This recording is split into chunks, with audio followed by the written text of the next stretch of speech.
captain's being voted on today.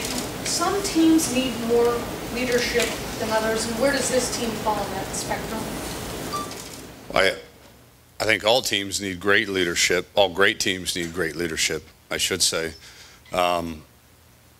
This team is certainly, the unique thing about this team, I think, is that we've got a lot of guys on the fringe of being great leaders. They're good leaders. So we've got probably 8 to 12 guys that are there on the fringe, that are right there ready to make that next step into the elite leadership kind of category, but we're not there yet. So I do think for us to ultimately achieve what we want to achieve, we do have to have a few of those guys, if not all of them, make that next step. Coach Meyer, on an interview with ESPN yesterday, said he holds his coaches accountable for behavior. And I'm assuming you're not. Yeah, how about that, huh? I'm assuming you're not running stairs or, doing 6 a.m. workouts as punishment. So what does he mean by that? What does that mean to you? Well, it means that we are in control and we are held responsible and accountable for the decisions, the actions, the performance of the guys in our meeting room. And ultimately, their performance on and off the field is a reflection of us as leaders and mentors. So it is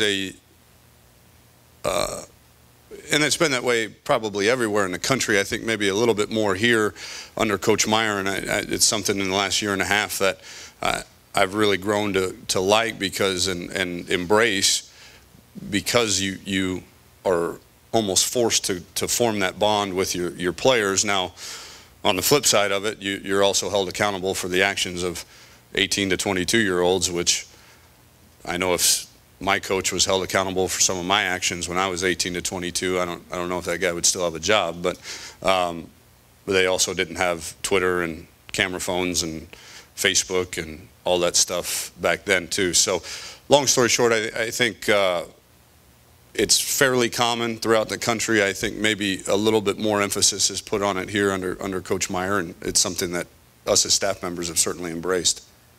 Front row, Bill, if you guys could state your name and affiliation, please, as well. Bill Rabinowitz, Columbus Dispatch. For people who haven't seen the team since last year, how different is it going to look for the average fan out there?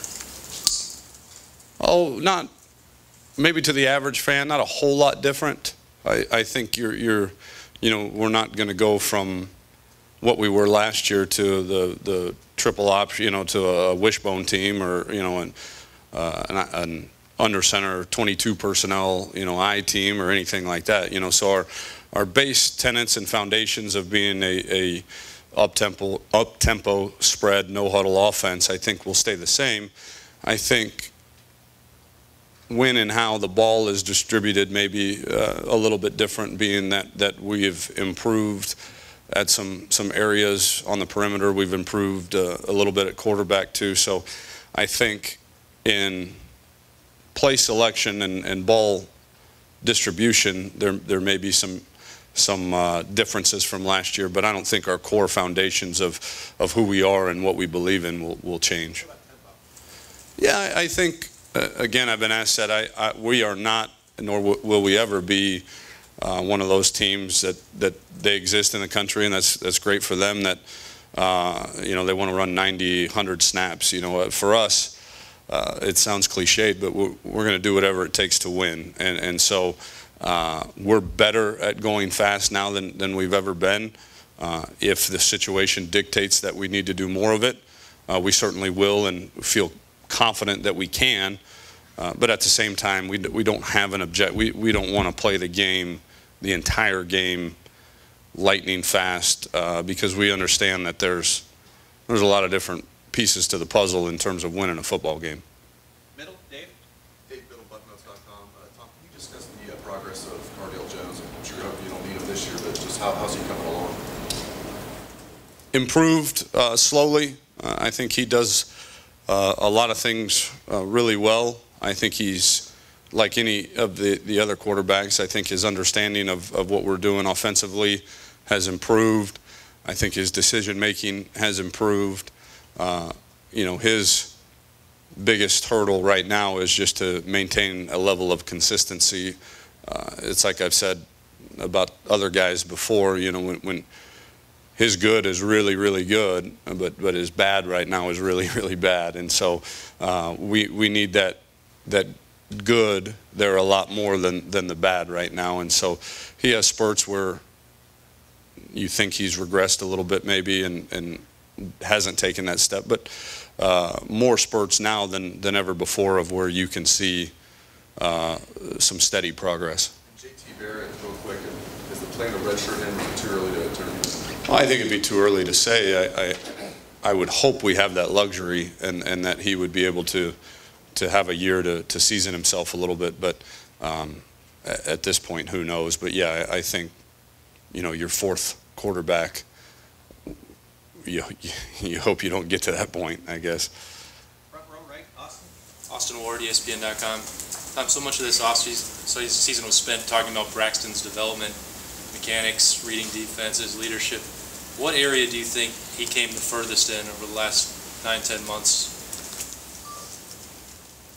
Confidence in himself and in what he's doing. We can say all we want to say about his improved mechanics, his improved fundamentals, but I think when the confidence in what he was doing and the plays that were called and the where his eyes needed to be and the reads that he needed to make and the decisions that he needed to make were second nature to him and very comfortable for him, he gained a level of confidence that then allowed him to play with much better fundamentals and mechanics. So, because we always knew it was there. I mean, we'd seen the guy last year, you know, make some really, really sound fundamental plays that, I mean, he looked like $1 million. The problem was I don't know that he was ever truly confident in himself and in the big picture of what he was supposed to do and how he was supposed to do it. So we didn't see those near as much as now. I mean, he is very, you know, got tunnel vision, so to speak, in terms of I know what I'm supposed to do. I'm getting it done, and now my mechanics and my fundamentals can flourish a little bit. Front row, Doug? Doug Van Rees, Cleveland.com. Coach Meyer was talking about Braxton's pocket presence, that confidence. Does that go into something like that, or how does a quarterback work on that and understanding when to take off, when to hang in, that part of it? I think it's all here. None of it. You know, we do fundamental drills every day, and he's really, really good at them in the drills. It was the translation of the drills into an 11-on-11 game setting that, because of his lack of confidence in maybe where to go with the football and what to look at and what to see and how to do some of the things that we were asking him to do, led to a diminished pocket presence, so to speak. So I think once all of that came, and again, not to sound like a broken record, but once that level of understanding and confidence in his competence in the mental aspect of the game started to come around, now everything around him, from fundamentals to pocket presence to all the minutia details of how to be a really, really good quarterback, started to come a lot easier to him.